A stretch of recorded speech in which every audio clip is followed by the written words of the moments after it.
എത്ര കോടി രൂപയാണ് മലയാളി കൊടുത്തത് പ്രളയ ദുരിതാശ്വാസ ഫണ്ടിലേക്ക്?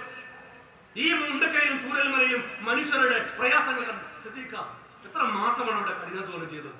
ഞങ്ങളൊക്കെ അവിടെ ഉണ്ടായിരുന്നു. ഈ പുഴയുടെ ഒഴുകി വന്ന ഈ ചാലിയാർ നിലമ്പൂരുകാർക്ക് അത് മറക്കാൻ കഴിയില്ല. സത്യമാണ് ശ്രദ്ധിക്ക പറഞ്ഞത്.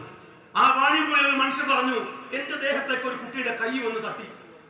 ഞാൻ പുഴയിൽ മുങ്ങി നിവർന്നപ്പോ എന്റെ ദേഹത്തേക്ക് കൈ വന്ന് തട്ടി. ഞാൻ പേടിച്ചു പോയി. ഒരാഴ്ച എനിക്ക് പനിച്ചു കുറച്ചു. കൗൺസിലിംഗ് കഴിഞ്ഞിട്ടാണ് ഞാൻ ജീവിതത്തിലേക്ക് തിരികെ വന്നത്. ഞാൻ ആ നിലമ്പൂർ ആശുപത്രിയിൽ പോയാലും എനിക്ക് ഇപ്പോഴും ഓർമ്മയുണ്ട്. ഇസ്മായിൽ മുത്തോട് അവിടെ ഇരിക്കുന്നുണ്ട്. അദ്ദേഹം അവിടെ സജീവമായിട്ടുണ്ടായിരുന്നു. ഒരു ടേബിളിൽ മൃതദേഹങ്ങൾ ഇങ്ങനെ, മൃതദേഹം എന്ന് പറയാൻ കഴിയില്ല, കൈ, കാല്, അറ്റുപോയ തല, ഉടല് ഇങ്ങനെ ഒരു മേശയിൽ നിരത്തി വെച്ചിരിക്കണം. തുണി പോലും ഉണ്ടായിരുന്നില്ല അതിന്റെ മുകളിൽ. ഞാനൊരു നോക്കിയുള്ളൂ. ഞാൻ എന്റെ കണ്ണ് പിൻവലിച്ച് അവിടെ നോടുകയുള്ളൂ.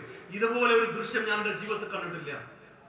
ആ ദൃശ്യം കണ്ട മലയാളിയോട് കേരളത്തിലെ മുഖ്യമന്ത്രി പറഞ്ഞു, അവിടെ ജീവൻ ബാക്കിയായവരുണ്ട്, അവർക്ക് വീട് വെച്ച് കൊടുക്കണം, അവർക്ക് തൊഴിലിനുള്ള സംവിധാനം ഉണ്ടാക്കണം, നിങ്ങൾ പണം തരണം എന്ന് പറഞ്ഞു. 763 കോടി രൂപ മനുഷ്യ സ്നേഹികൾ മുഖ്യമന്ത്രിയുടെ ഖജനാവിലേക്ക് കൊടുത്തു. ഞാൻ ചോദിക്കട്ടെ കേരളത്തിലെ മുഖ്യമന്ത്രിയോട്, ഒരു വീട് അടുത്ത ജൂലൈ 30 ഒരു കൊല്ലമാവാൻ പോവാണ്. അവർക്ക് വാടക പോലും കിട്ടാതെ അവർ സമരം ചെയ്തില്ലേ കഴിഞ്ഞ ദിവസം? മരുന്ന് കിട്ടാതെ, ചികിത്സ കിട്ടാതെ അവർ പ്രയാസപ്പെട്ടതിനെ കുറിച്ച് ഇവിടെ MLA സിദ്ദീഖ പറഞ്ഞില്ലേ? ഇതിന്റെ ഈ ശാപൊക്കെ നോക്കെ നിങ്ങൾ എവിടെ കൊണ്ടുപോയിട്ടാണ് കളയാൻ? ഈ മനുഷ്യരുടെ കണ്ണീരിന് കൂടി ഈ വരുന്ന 19-ാം തീയതി ഈ നാട് പകരം ചോദിക്കുമെന്നാണ് ഈ നാട് ഭരിക്കുന്ന മുഖ്യമന്ത്രിയോട് ഞങ്ങൾക്ക് ഓർമ്മപ്പെടുത്താനുള്ളത്.